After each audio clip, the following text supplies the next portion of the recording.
Assalamualaikum warahmatullahi wabarakatuh. Alhamdulillahirabbil alamin, hamdan na'imin, hamdan syakirin ala rabbil alamin wa mujibi sa'idin. Wassallallahu ala sayyidina Muhammadin dawit tuqawal muttaqin, amma ba'd. Alhamdulillah pada malam hari ini kita bertemu kembali pelajarannya sekarang Jawahirul Kalam. Kaifal itiqadu bi wahdaniyatillah ta'ala. Bagaimana keyakinan kita tentang sifat wahdaniyah? Apa artinya wahdaniyah? Esa. Apalagi? Satu. Apalagi? Tunggal. Apalagi? Setong. Siji. One.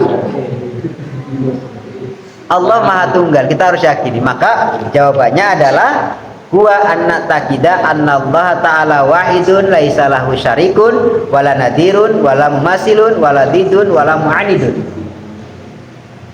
Kita harus yakin bahwa Allah itu Maha Esa, laisa syarik. Allah tidak mempunyai sekutu. Qul huwallahu ahad. Allah satu, tidak punya sekutu.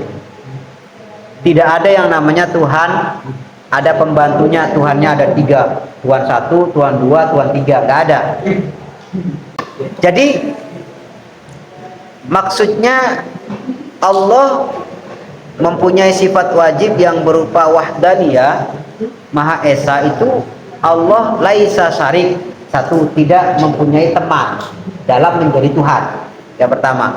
Yang kedua, tidak mempunyai nadir, persamaan ketika Allah menjadi Tuhan. Beda dengan kita kan?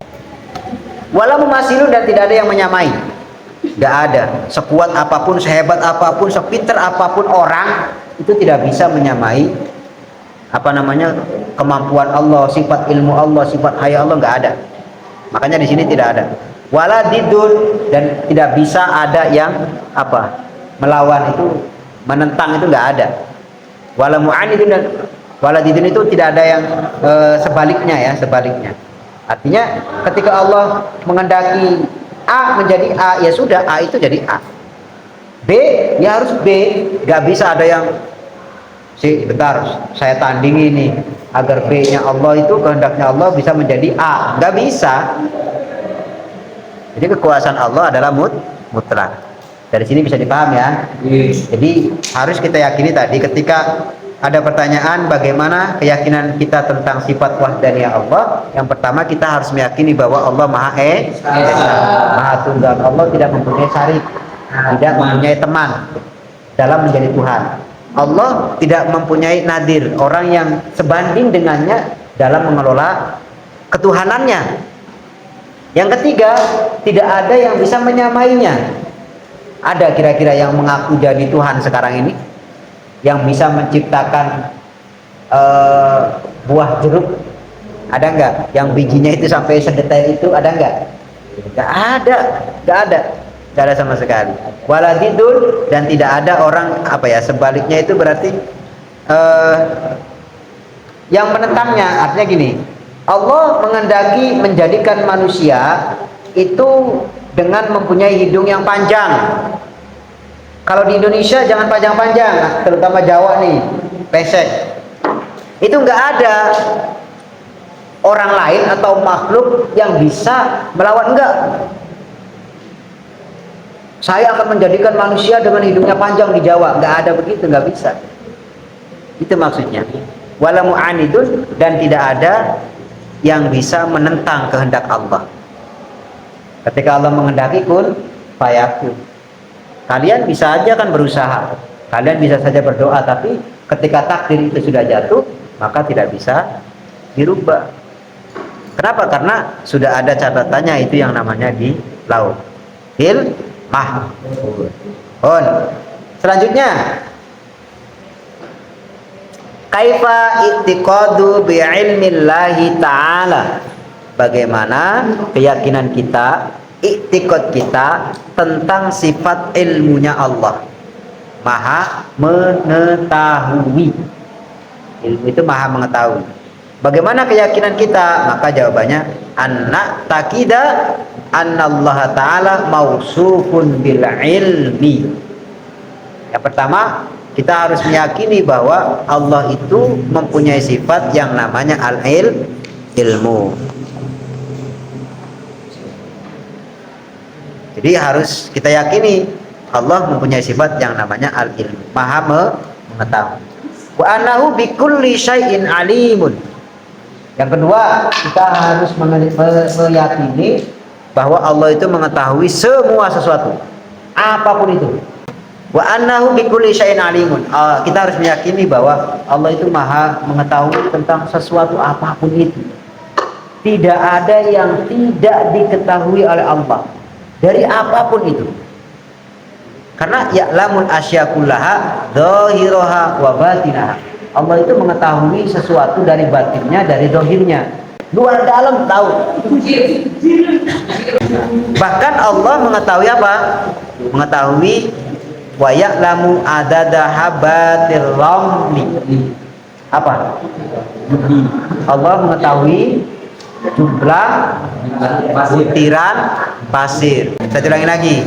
Jadi kita harus meyakini bahwa Allah itu mengetahui jumlah bilangan pasir. Yang pertama, jadi Allah tahu jumlah bilangan pasir.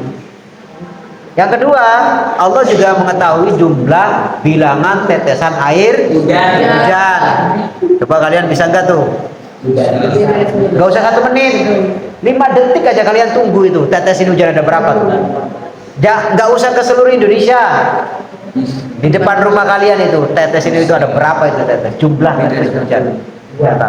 Artinya dari sini gini loh, maksudnya sesuatu yang mustahil diketahui oleh manusia, sesuatu yang mustahil tidak mungkin diketahui oleh kita, itu tidak ada mustahil bagi Allah.